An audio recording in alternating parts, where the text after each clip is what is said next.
Does the iPhone 13 have a big problem?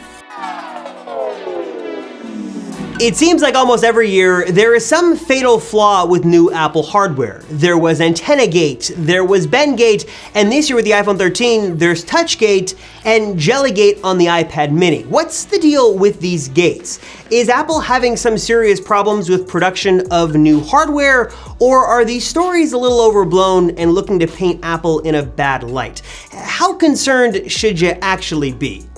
Let's find out. And a huge thanks to Keeper Security for sponsoring this video.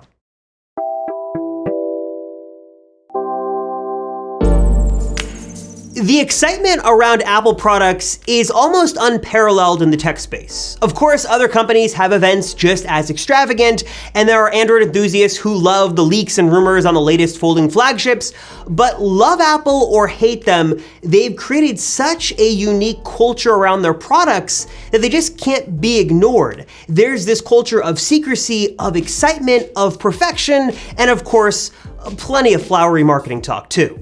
Wow, what an amazing day. But it seems like alongside every major product launch from Apple for the past few years, there's always some issue trailing behind that's about to become public and could potentially ruin everything. Some kind of fatal flaw, like Apple was cutting corners or Apple made a mistake that could just crumble the company because there's some serious issue with the new iPhone or iPad. It seems like almost every year there's some series of gates right around the corner that will finally end Apple. And of course, this year is no exception, with particularly two issues at hand here. There's Touch-gate on the iPhone 13 and then Jelly-gate on the iPad mini. Now, Jelly-gate seems a bit more serious, and it's essentially the name for this jelly sort of effect you get when scrolling, particularly in portrait mode on the iPad mini. It's almost like one side of the screen is refreshing slightly faster than the other, which is essentially what's happening here with the refresh rate of this 60 Hz LCD panel, which sort of gives this almost disorienting effect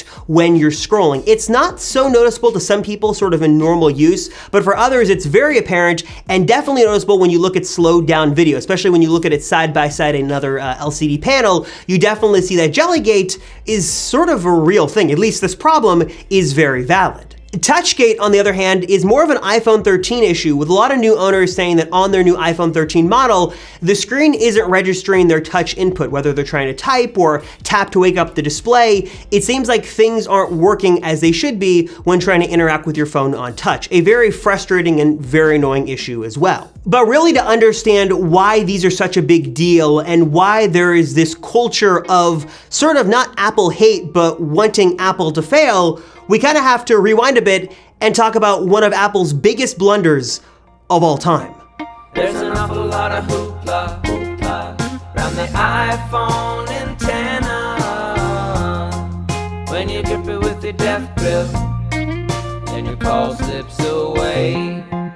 Honestly, there is not a week that goes by that I don't think about this witty little catchy song that perfectly encapsulates this moment back in 2010.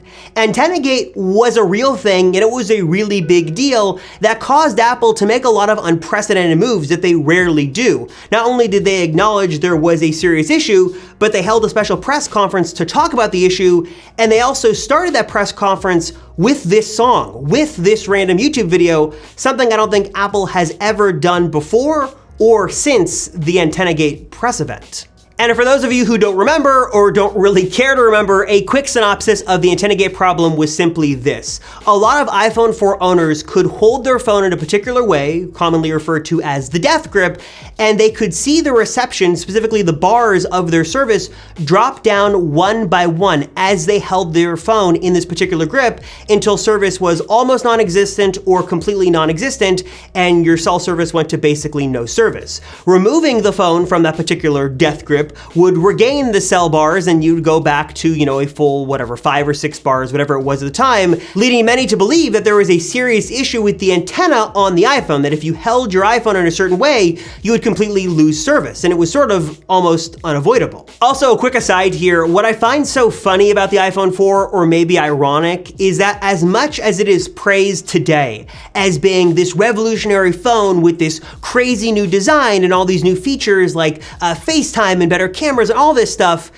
back in 2010, it was nothing but a nightmare for Apple, because not only was AntennaGate a huge problem on the iPhone 4 and a sort of PR disaster, but remember, the iPhone 4 was also the one that was leaked in full by Gizmodo. It was that alleged stolen prototype that made the rounds, and everybody in the world got to sort of see the iPhone 4 before Apple, or Steve Jobs particularly, officially unveiled it. The iPhone 4 is still a great phone, one of my favorite iPhones, but boy oh boy, it was a mess for Apple. And to make a long story short, yes, Apple officially did address the issue. It wasn't before sort of Steve Jobs had that famous quip of "you're holding it wrong" to a customer, which sort of added gasoline onto an already blazing fire. But to make a long story short, Apple did address it. They talked about it. They showed specifically that they were not the only phone manufacturer to have this issue, but they gave out some free cases, they tweaked the software, and they worked quietly behind the scenes to make sure that this problem would never happen again. Looking back, I think one of the things that made AntennaGate such a big deal was two things in particular. One is that it was a very visual problem. You could see,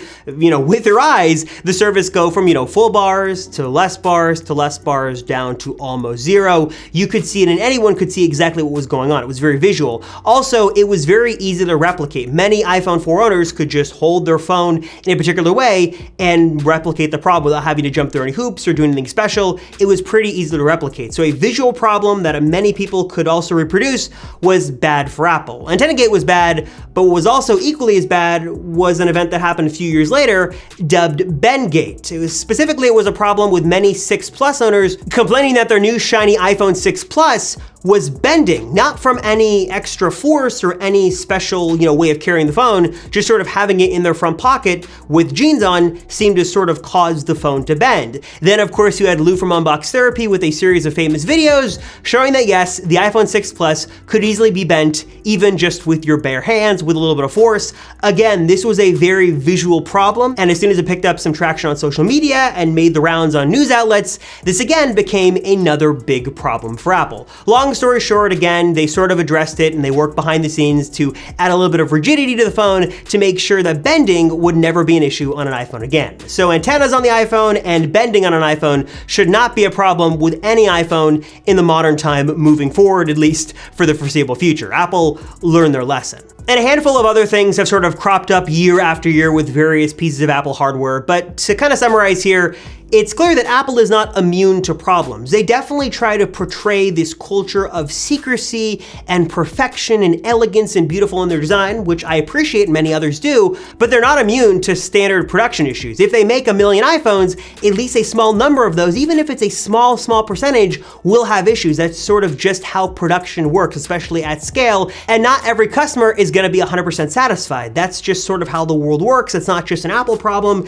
it's not just a tech problem, it's anyone sort of in the customer business and making products and selling them. They're going to experience that customers might not always have a great experience and production might not always go as planned. But on the other hand, I think that there is definitely a number of people rooting and hoping that Apple fails, that they're waiting for some kind of show-stopping issue, some bug, some hardware problem to pop up to kind of show that Apple is not as elite and powerful, as perfect as they may portray, that they're not as good as anybody else, that they're also just as bad and have the same amount of problems as everybody else.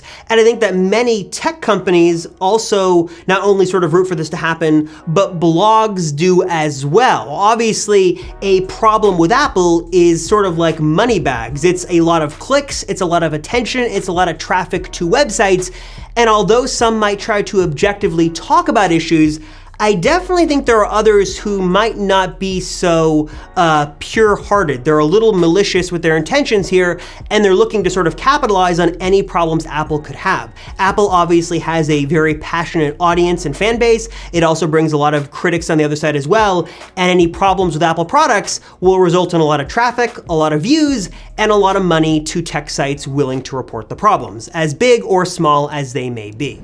Before we continue with more of Apple's mistakes, I want to take a quick break and talk about a very common mistake that happens to us, just users of technology, and that has to do with unsecure passwords. Look, our passwords are like the keys to our digital kingdom. They are like the most important digital things we own these days, and you want your passwords to be safe, secure, and consolidated in one place. And one of the best ways to do that is with this video's sponsor, Keeper Security, and their amazing password manager. Keeper is a super sleek, simple, and easy to use app that keeps all of your passwords safe, secure, secure, and easily accessible on all of your devices through desktop apps, mobile apps, and even web access as well. This is seriously your tech's best friend, especially if you're considering picking up an iPad mini or an iPhone 13. You don't want to do the whole song and dance of manually transferring over passwords, and then maybe forgetting one and getting locked out of your account. All that is not going to happen because with Keeper, everything is safe, secure, and located right inside the Keeper app. Personally, one of my favorite features about Keeper that I love most is that it is so easy to create these complex, long, unique, and random passwords that are only good for one website in particular. Also, I don't have to remember what that complex password is. Keeper will autofill that password info for me, which is great, easy, and convenient for me, but not so good for the bad guys looking to get access to my account. This is not something you want to put off any longer. Do not procrastinate on this. You want your accounts to be safe and secure and locked down with really complex passwords stored right inside of Keeper Password Manager, accessible on all your devices. It's great. I highly recommend you guys check it out today. And if you want to get started, hit that link right down below to learn more and sign up today. And also, when you do sign up, use the code AppleCircle30 to get 30% off your order. That is AppleCircle30 for 30% off your order. Get started with Keeper today at the link right down below. For example, digging a little deeper into the TouchGate problem reveals that this is not really an iPhone 13 specific problem, but it's more of what looks to be a software problem with iOS 15. This is not just by iPhone 13 owners complaining of a touch issue. This seems to be happening on the iPad as well, and this most likely will be fixed with a software update if it's not already mostly fixed with 15.0.1. So just know that this is probably going to be resolved, and it seems to be sort of affecting a smaller number of users. And personally, I did get some time with the iPad mini to sort of try it out and see if this Jellygate was a really big deal. I will leave sort of a full link to the Apple Circle podcast down below. That's where I sort of do a deep dive with Matt Gonzalez as to exactly how bad of a problem this was for me. And it seems to be more noticeable to some than others. It seems like there are almost better batches than others. And look, as much as I love Apple and as big of an Apple fanboy as I may be, I'm not afraid to admit when they have done something wrong. With their hardware or their software or their policies, they make mistakes.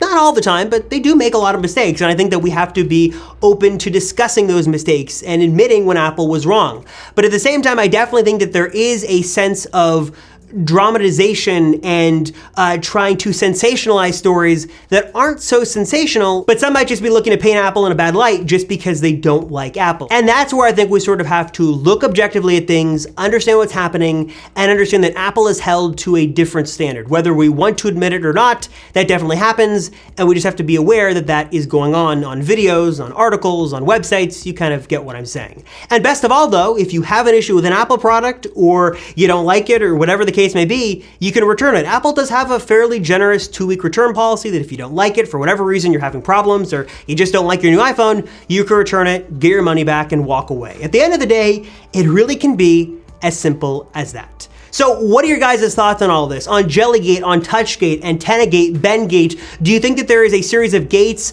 on the horizon looking to take down Apple? Do you think that they are cutting corners and making mistakes? Are these bigger issues than Apple wants to lead us to believe they are? Or do you think there is this sense of sensationalism around Apple and companies looking to paint Apple in a bad light for their own benefit? It's a little bit of a sticky situation. It's a little tough to sort of go through all the drama, but I do think it's worth discussing and worth talking about whether you love Apple or you hate them. We should all sort of play by the same rules and be held to the same high standard. Anyways, what are your thoughts? Let me know down below on all this stuff, and I want to thank you guys as always for watching. Thank you so much.